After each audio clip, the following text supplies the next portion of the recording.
I've got news. You're on a sinking continent. And when I say sinking, I don't mean slowly dipping into the ocean like Atlantis. I mean actually dropping down into a fiery hell full of molten rock and ash. Yeah, it's not great timing because that's scheduled for right about now. But worry not. We got a whole lot of time to escape. Let's go. You might have noticed the ground rumbling beneath your feet, shaking your house and your nerves. That's the continent you're standing on, cracking under pressure and splitting apart. Your best bet for survival is to flee to higher ground, somewhere on top of the tallest mountain you can find.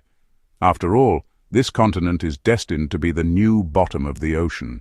The land you're on has been part of the supercontinent Gondwana Land, which also includes Antarctica and most of Africa, South America, Australia, and even some nearby islands. And as you probably already know, Gondwana Land has been breaking apart for millions of years. You just never noticed because the pieces were drifting apart so slowly. Like today's shaking is a big deal. It's happening faster than normal. This breakup has entered warp speed.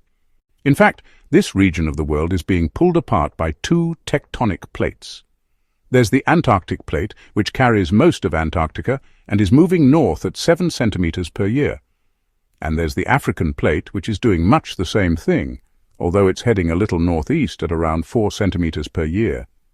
These two plates are diverging at the mid-Atlantic ridge, a massive underwater mountain range. As they pull away from each other, hot magma bubbles up from deep inside the Earth to fill the gap.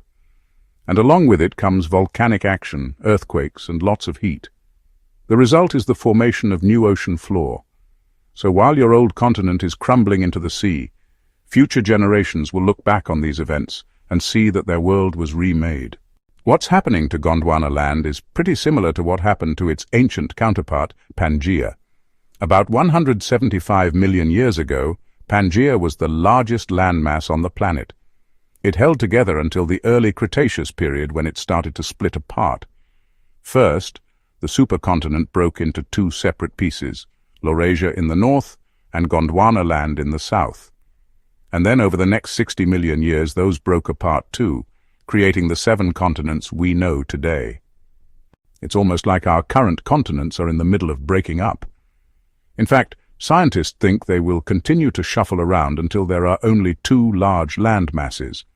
One will contain our current North America, Europe, Asia, and Africa. And the other will have Australia, Antarctica, South America, and most of the islands in between. The Atlantic Ocean would get wider, and the Pacific would shrink until both oceans eventually merge, leaving us with a single giant ocean and a world very different from the one we live in today. But wait, if this is happening again, shouldn't we have seen it happen before? I mean, the Earth is over 4 billion years old, right? Well, yes, but we haven't always had the technology needed to track how the continents move. Today, we're able to measure the movement of tectonic plates by tracking things like GPS signals and changes in the Earth's magnetic field. But it wasn't until the 1960s that these techniques became available. And even though the continents have been shifting for billions of years, there's evidence of their movements preserved in the geological record. For example, matching patterns of rock formations can be found on opposite sides of the Atlantic, and scientists use these connections to help piece together how the continents have moved over time. Fossils tell us the same story. Similar fossil remains have been found on what are now completely separate continents. This shows that the land masses we call continents were once connected. The shapes of the continents themselves are clues to their history. Look at Africa and South America. They seem to fit together like puzzle pieces, suggesting they were once joined. Scientists have used all of these bits of evidence to build models of past continents and plate movements. And now they're using them to predict where the continents will be millions of years from now. Based on what we know about plate tectonics and the geologic record, we can estimate that North and South America will collide with Europe and Africa. Asia will run smack into Australia, and Antarctica will keep inching northward. All the while, new seafloor will continue to form at the mid-Atlantic ridge, pushing the Atlantic Ocean wider and possibly even rearranging the order of the continents. Although the process of continental drift happens so slowly, we don't usually notice it. Some places on Earth are shifting faster than others. For example, the eastern Mediterranean and Middle East region is sliding along a fault line between the African and Eurasian plates. It's moving toward Asia at around 4 centimeters per year, and the easternmost part of the Mediterranean could eventually be part of the Asian continental crust. Meanwhile, the Eurasian plate is plowing into the Indian plate, pushing the Himalayas upward at a rate of about 5 centimeters per year. And we're feeling the effects of this collision every day in the form of earthquakes. Even closer to home, the North American plate is moving west at about 2 centimeters per year. California is sitting on top of the San Andreas Fault, which marks the boundary between the North American plate and the Pacific plate. Because of friction along the fault line, California is technically moving toward Alaska. That means someday the Golden State will be a lot less golden and a lot more like Crater Lake National Park.